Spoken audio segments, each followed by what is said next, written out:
అయితే ఈ వీడియోలో ఒక మనిషిని ఇంకో మనిషి ఎందుకు చంపుతాడో, అసలు చంపాలని ఎందుకు అనుకుంటాడనేది చెప్తా పూర్తిగా క్రైమ్ గురించి. అయితే గతంలో యుద్ధాలు జరిగేటివి. మనుషులు చంపుకొని క్రూరంగా ఉండేవాళ్ళు. సో, అప్పట్లో చంపుకోవడం, నరుక్కోవడం కామన్ అది. ఎందుకంటే ఆడవాళ్ళైనా, మగవాళ్ళైనా క్యాజువల్‌గా చూసేవాళ్ళు. ఎందుకంటే ఏరియాలలో, విలేజ్‌లలో మనిషిని చంపుకొని శవాలు అట్లా పడేటియి. అప్పట్లో కామన్ అది. అయితే మనిషిని చూస్తే మనిషికి పడది. ఎప్పటికి పడదు. ఎందుకంటే ఒక మనిషిని చూస్తే ఇంకో మనిషిని చంపాలనుకోవడం జరుగుతది. అప్పుడు క్రూరంగా బ్రతికేవారు. జంతువులు ఏ విధంగా ఉంటాయో అంతకు మించి మనుషులు జీవించేవాళ్ళు. హ్మ్.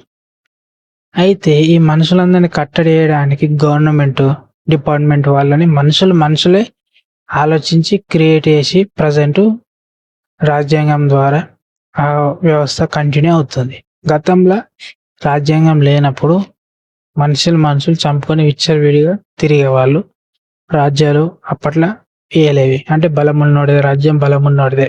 ఇప్పుడు మన సినిమాలో చూసినాం చూడు, అది నిజమే. అయితే ఒక మనిషి ఇంకో మనిషిని ఎందుకు చంపుతాడంటే, వాడికి వీడి వల్ల థ్రెట్ ఫ్యూచర్‌లో గాని ఎప్పుడైనా. కొందరు క్యాజువల్‌గా చంపుతారు. కొందరు పగ కోసం, కొందరు డబ్బు కోసం, కొందరు ఆస్తుల కోసం, కొందరు భూముల కోసం, కొందరు వీడు ఎదురు పడితే వాడికి నచ్చలేదు.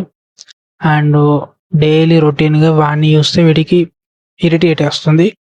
అందుకోసం చంపడం జరుగుతది. కొందరు లవ్, అంటే వాళ్ళ కూతురిని గాని, వాళ్ళ కొడుకుని గాని లవ్ చేస్తారని, లేకపోతే వాళ్ళ కులపోళ్ళని గాని, వేరే కులపోళ్ళోడు, తక్కువ కులపోడు ఇట్లా మనుషులు డిసైడ్ చేసుకొని చంపుకోవడం అది క్యాజువల్.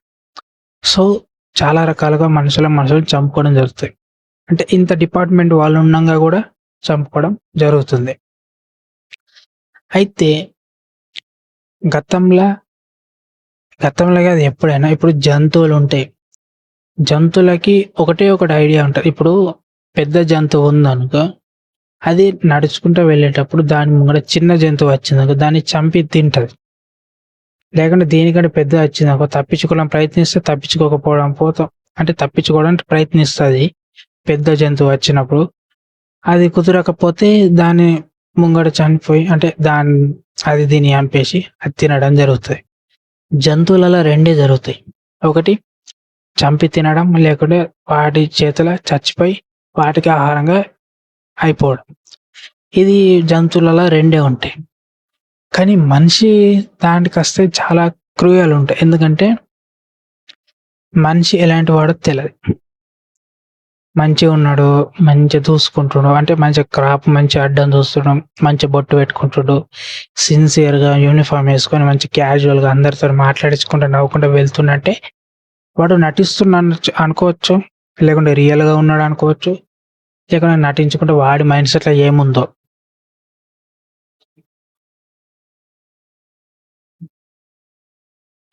వాడు ఇంటెన్షన్‌గా ఏం ఆలోచిస్తుండో, లేకుంటే వాడు చంపాలనుకొని మంచివాడికి నటించి తర్వాత చంపాలనుకుంటుండో, లేకుంటే ఎప్పటికైనా ఛాన్స్ దొరకకపోతదా, దొరికినప్పుడు ఎక్కడైనా చంపకపోతామా అని ఆలోచిస్తుండో తెలవది. చింపిరి జుట్టు ఏసుకొని పిచ్చివాడి లెక్క ఉండేవాడు మంచివాడే ఉండొచ్చు. కానీ చూసే పబ్లిక్ ఏమనుకుంటారు, వీడి వల్ల ఎప్పటికైనా థ్రెట్ ఉంటది. అంటే వాడి బిహేవియర్ బట్టి, వాడి అవతారం బట్టి డిసైడ్ చేసుకుంటారు ప్రజలు. అంటే అంటే డీసెంట్‌గా ఉన్నవాడు క్రైమ్ చేయడు. చింపిరి జుట్టు ఏసుకొని, మెడలో గొలుసులేసుకొని, చేతికి ఉంగరాలేసుకొని, చినిగిపోయిన బట్టలేసుకొని వెళ్ళేవాడు క్రైమ్ చేస్తాడని గుడ్డిగా ప్రజలు నమ్ముతారు. యాక్చువల్‌గా డీసెంట్‌గా ఉన్న వాళ్ళే ఎక్కువ క్రైమ్ చేస్తారు.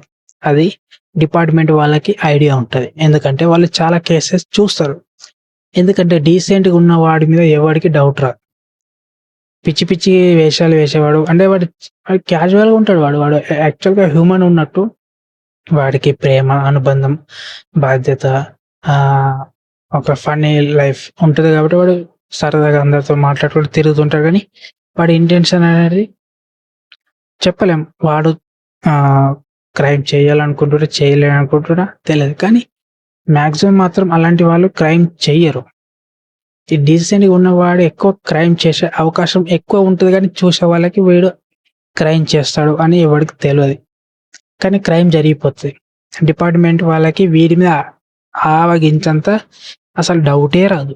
ఎందుకంటే వాడు ఆ క్రైమ్ గురించి పూర్తిగా మొత్తం స్టడీ చేసి, ఏ విధంగా మనిషిని హత్య చేయాలా తెలుసుకొని, సో, ప్రాసెస్‌ని ప్రాపర్ వేలా చేయడం జరుగుతది.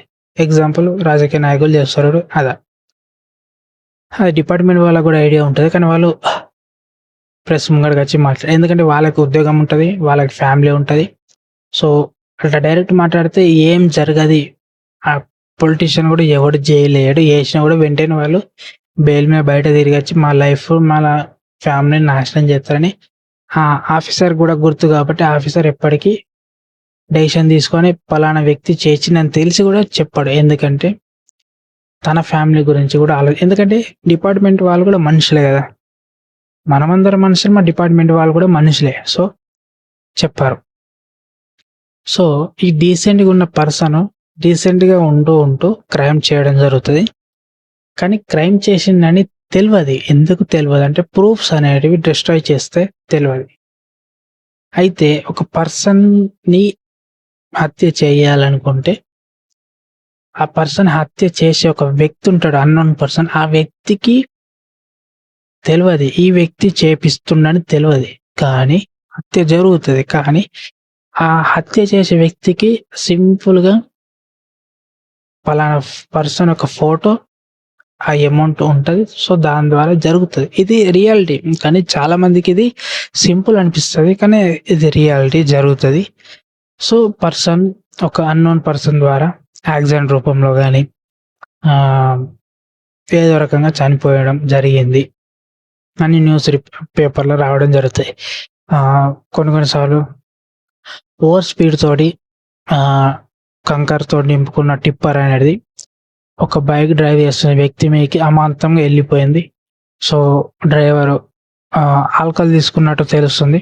సో, మత్తులో మునిగిపోవడంతో సరైన తెల్లందాక నిద్ర లేకపోవడంతో ఆ డ్రైవరు మార్నింగ్ దాకా డ్రైవ్ చేస్తూ అమాయక ప్రజల మీదకి లారీ తీసుకొని వెళ్ళిపోవడం వల్ల ఆ అమాయక ప్రజలు చనిపోవడం జరిగింది అని వెళ్ళిపోతది. సో, ఆ లారీ ఎవడిది? ఆ డ్రైవర్ ఎవరు?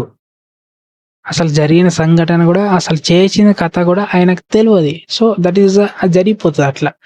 సో, అలాంటి క్రైమ్స్ అనేటివి ప్రెజెంట్ జరుగుతున్నాయి. కానీ ఇప్పుడు సమాజంలో ఉన్న మధ్యతరగతి కుటుంబాలు, పేదవాళ్ళు ఉంటారు. వాళ్ళకంత ఐడియా ఉండదు. వాళ్ళకంత నాలెడ్జ్ ఉండదు. ఎందుకంటే వాళ్ళకున్న లైఫ్‌ల, వాళ్ళకున్న ప్రాబ్లమ్స్ వల్లనే వాళ్ళు కొట్టుమిట్టాడుతూ వెళ్తారు. ఎందుకంటే పొలిటికల్ లీడర్స్ ఏం చేస్తారంటే గ్యాంబ్లింగ్ అండ్ గేమ్స్ ఆడతారు. ఎట్లా అంటే వాళ్ళు క్రైమ్ చేస్తారు. కానీ క్రైమ్ చేశారని తెలవది. వాళ్ళు పర్సన్‌ని హత్య చేస్తారు. కానీ ఎవరిని హత్య చేశారని తెలవది. ఒకవేళ పేద ప్రజలు వీళ్ళందరూ ధర్నాలు, మాకు న్యాయం జరగాలని పోరాడే టైంలో ఈ పోలీస్ డిపార్ట్‌మెంట్ వాళ్ళు కూడా చాలా సఫర్ అయితారు. ఆ టైంలో పొలిటికల్ లీడర్స్ ఏం చేస్తారంటే గేమ్స్ ఆడతారు. మీన్స్ నిత్యావసరాల ధరలు పెంచడం, ఫ్రీ పథకాలు ఇవ్వడం, లేకుంటే ఏదన్నా ఒకటి ప్రజల మీద భారం కలిగించే విధంగా ఒకటి పని క్రియేట్ చేయడం జరుగుతుంది. దాంతోటి ప్రజల యొక్క మైండ్ అనేది డైవర్ట్ చేయాలా అని చేయడం జరుగుతుంది. ఇది చాలా మందిలో, చాలా సిచ్యువేషన్‌లో చాలా జరిగాయి. కొన్నిసార్లు రివర్స్ గేమ్ ఆడడం జరుగుతుంది. దానివల్ల అమాయక ప్రజలు ఇరుక్కుపోవడం జరుగుతుంది. ఇది ఒక రకంగా ప్లాన్. మరి ఇదంతా డిపార్ట్‌మెంట్ వాళ్ళకి కూడా ఐడియా ఉంటది కదా! ఎవరు క్రైమ్ చేస్తారో, ఎవరు హత్య చేసేది తెలుసు కదా అని అంటే, ఆ క్రైమ్ చేసిన వ్యక్తి డిపార్ట్‌మెంట్ ఆఫీసర్‌కి కూడా తెలుసు. కానీ ఎందుకు అరెస్ట్ చేయడంటే, ఆయనకు కూడా ఒక ఫ్యామిలీ ఉంటది. ఆయనకు కూడా కూతురు, కొడుకు, భార్య, పిల్లలు, ఫ్యామిలీ ఉంటది కాబట్టి వాళ్ళ ఫ్యామిలీని కూడా రిస్క్‌లో పడేయాలని పోలీస్ ఆఫీసరు ఎవ్వరైనా అనుకోరు. ఎందుకంటే మన దేశం మారదని ఆ ఆఫీసర్ కూడా తెలుసు కాబట్టి ఆఫీసరు డెసిషన్ తీసుకొని ఈ వ్యక్తి చేసిండు అంటే ఈ డబ్బు, అధికారం, పలుకుబడి ఉన్న పర్సన్ చేసిండని తెలుసు. కానీ పేరు బయటకు తీయడు. ఎందుకంటే అట్లా బయటకు తీస్తే ఏమైతదంటే అంత పలుకుబడి ఉన్న వ్యక్తి జైలుకెళ్తాడు. మళ్ళా తిరిగొస్తాడు. తిరిగొచ్చి వెళ్ళినవాడు ఎట్లనో ఊకున్నాడు. ఎందుకంటే వాడి పలుకుబడి, డబ్బు వాడుకొని, వాడి ఇన్‌ఫ్లూయెన్స్ వాడుకొని బయటికి రావడం జరుగుతది బెయిల్ మీద. వచ్చిన తర్వాత వాడు చేసే పని అనేది ఈయనకు తెలుసు. నెక్స్ట్ టార్గెట్ నేనే అయితా. సో, దానివల్ల నా ఫ్యామిలీ ఎఫెక్ట్ అయితది. కానీ చేసింది ఆ పర్సనే అని నాకు తెలుసు. అతనికి తెలుసు. కానీ పబ్లిక్‌కి తెలవదు గదా! సో, ఆ విధంగా క్రియేట్ చేయడం జరుగుతదని ఈ డిపార్ట్‌మెంట్ ఆఫీసర్ రిస్క్ తీసుకోడు. ఓకే. ఇది క్రైమ్ అనేది మన ఇండియాలో జరుగుతుంది. సో, ఎవ్వరు మాట్లాడరు. ఎందుకు మాట్లాడరంటే వాళ్ళకి కూడా ఫ్యామిలీస్ ఉంటాయి. అంతే. ఒంటరిగా మాట్లాడిన వ్యక్తిని కూడా ఏదైనా చేయొచ్చు. అది క్రైమ్. సో, గాలేషాలేసుకుంటా చింపిరి జుట్టు ఏసుకున్నవాడు మర్డర్ చేస్తాడు, హత్య చేస్తాడంటే బుల్‌షిట్ అది. ఎందుకంటే డీసెంట్‌గా ఉన్నవాడే చేస్తాడు. ఎందుకంటే డీసెంట్‌గా ఉన్నవాడి యొక్క మైండ్ సెట్ అనేది టిపికల్ క్రైమ్ మైండ్ సెట్ తోటి ఉంటది. ఎందుకంటే చింపిరి జుట్టు అండ్ పిచ్చి వాళ్ళ లెక్క అంటే వాడు సోకుగా చైన్స్ ఏసుకొని బయట క్యాజువల్‌గా తిరుగుతాడు. కానీ వాడికి అంత నాలెడ్జ్ ఉండది. సింపుల్‌గా, క్యాజువల్‌గా నార్మల్ వ్యక్తి లెక్క అసలు ఈడి మొఖంకి ఈడు హత్య చేత్తడారా అన్నట్టు ఏ ఆఫీసర్‌కి గాని ఎవ్వడికి డౌట్ రాదు. అలాంటి వ్యక్తులు మాత్రమే హత్య చేయడం జరుగుతది. ఎందుకంటే వాళ్ళు చూస్తాందుకు సింపుల్ వ్యక్తి లెక్క కనపడతారు. కానీ mind set criminal mind set ఉంటది కాబట్టి తెలవది. ప్రూఫ్‌లు గూడా ఉండయి.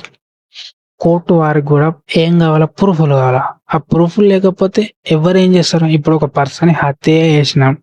ఏ ఇంటెన్షన్ తోటి చేసిర్రో తెలవది. కానీ హత్య చేయడం జరిగేది. కానీ ఆ హత్య చేసినప్పుడు ప్రూఫ్స్ ఉంటాయి గదా! బ్లడ్ సాంపుల్ గానీ, ఫింగర్ ప్రింట్స్ గానీ, ఎనీథింగ్ ఏదైనా. ఆ ప్రూఫ్స్ అనేవి డెస్ట్రాయ్ చేసినామనుకో, లైక్ ఆ ప్రూఫ్‌లు లేకుండా పని గానిచ్చినామనుకో, డిపార్ట్‌మెంట్ వాళ్ళకి, ఆఫీసర్స్‌కి ఏ విధంగా దొరుకుతది? దొరకదు గదా! మరి. So, that is the point.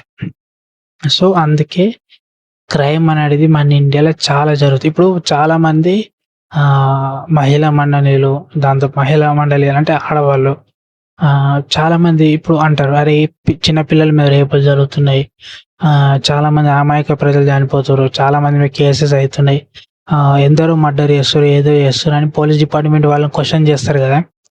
Police department వాళ్ళు ఎంతకంటే వాళ్ళు గూడా హ్యూమన్సే. వాళ్ళు గూడా మనుషులే. వాళ్ళకి గూడా ఫీలింగ్స్ ఉంటాయి. వాళ్ళకి గూడా కోరికలుంటాయి. వాళ్ళు గూడా అన్ని లైఫ్‌లో వాళ్ళు గూడా అన్నీ చేయాలనుకుంటారు. ఎందుకంటే తిరుగుతారు. ఒక నార్మల్ ఎస్ఐ మండలం మొత్తం చూసుకోవాల. ఊర్లల్ల మూల మూలకి ఏం జరిగిందో ఒక్కొక్క రోజు 10 కేసులొత్తాయి. ఒక్కొక్క రోజు 100 కేసులొత్తాయి. ఏ కేస్ అంటే సాల్వ్ చేసుకుంటా కూసోవాల. పబ్లిక్ మస్తు అంటారు. పోలీస్ వాళ్ళున్నారు ఏంటికున్నారు? ఉత్త ఉద్యోగం అంటే ఉత్త జీతం తీసుకుంటా ఉంటుర్రా అంటారు గానీ, ఆ డిపార్ట్‌మెంట్ ఉన్న వాళ్ళ ఆఫీసర్‌కి మాత్రమే గుర్తు ఎంత ప్రెషర్ ఉన్నదో కదా! మరి ఎప్పటికి పోలీస్ డిపార్ట్‌మెంట్ వాళ్ళని గూడా క్వెషన్ చేసే ముందు ఆలోచించాలి. వాళ్ళు గూడా హ్యూమన్సే. వాళ్ళు గూడా ఎంత ప్రయత్నిస్తారో అంత ప్రయత్నిస్తారు. చేసుకుంటా ఎళ్తారు. వాళ్ళు గూడా హ్యూమన్సే. ఏదో పైకేంచి దిగొచ్చిన వాళ్ళు గాదు గదా! వాళ్ళు గూడా మనుషులు గదా! వాళ్ళు గూడా ఆలోచించాలా, ప్రయత్నం జేయాలా, తిరగాల, చెయ్యాలా, క్వెషన్ జేయాలా, పర్సన్స్ టు పర్సన్స్ మీట్ గావాలా, జరిగిన సంఘటనలు ఏందో తెలుసుకోవాలా, రాయాలా, చెయ్యాలా, మస్తు కథ కార్ఖానాలుంటాయి. చాలా ఉంటాయి. ఇంట్లో కూర్చొని మాట్లాడితే చాలా మందికి ఏం తెలది. టీవీ ముంగట కూర్చున్న వాళ్ళకి. బయట తిరిగి ఇన్వెస్టిగేషన్ చేసే వాళ్ళకి మాత్రమే ఐడియా ఉంటది. వాళ్ళకి తెలుసు. అంటారు. మరి పుక్యమా సాలరీ తీసుకోవడం, జీతం తీసుకోవడం పుక్యమా? సక్కా డ్యూటీ చేయరా అంటారు. నీకున్నట్టు వాళ్ళకి సుఖాలు ఏడుంటాయి పోలీస్ డిపార్ట్‌మెంట్ వాళ్ళకిక. ఇప్పుడు వాళ్ళకా తెల్లందాకా నిద్రుంటది. పొద్దున దాకా సక్కగా నిద్రుండదు. తెల్లందాకా తిరగాల. పై ఆఫీసర్ ఫోన్ చేసినప్పుడల్లా బయటికెళ్ళాలా, తిరగాల, చెయ్యాలా. అన్నీ ఉంటాయి. వాళ్ళకి గూడా టెన్షన్స్ ఉంటాయి. వాళ్ళు గూడా హ్యూమన్సే. వాళ్ళకి గూడా మనుషులే. వాళ్ళకి నిద్ర అవసరం. వాళ్ళకి గూడా రెస్ట్ అవసరం. మెషిన్స్ గాదు వాళ్ళు. రోబోట్స్ గాదు. మనుషులు వాళ్ళు గూడా. సో, అది క్రైమ్ అనేది జరుగుతా ఉంటది. క్రైమ్ చేసే వాళ్ళంతా డీసెంట్‌గా ఉన్నవాళ్ళు మాక్సిమం ఉంటారు. డీసెంట్‌గా ఉండి చేసేవాళ్ళు మాక్సిమం ఉంటారు. క్రిమినల్ మైండ్ సెట్ ఉన్న వాళ్ళు మనుషుల మధ్యనే తిరుగుతారు. పబ్లిక్ ముంగనే తిరుగుతారు. పబ్లిక్ తోటే మంచిగా ఉంటారు. జరిగింది కూడా ఎవ్వడికి తెలవదు. అంతే.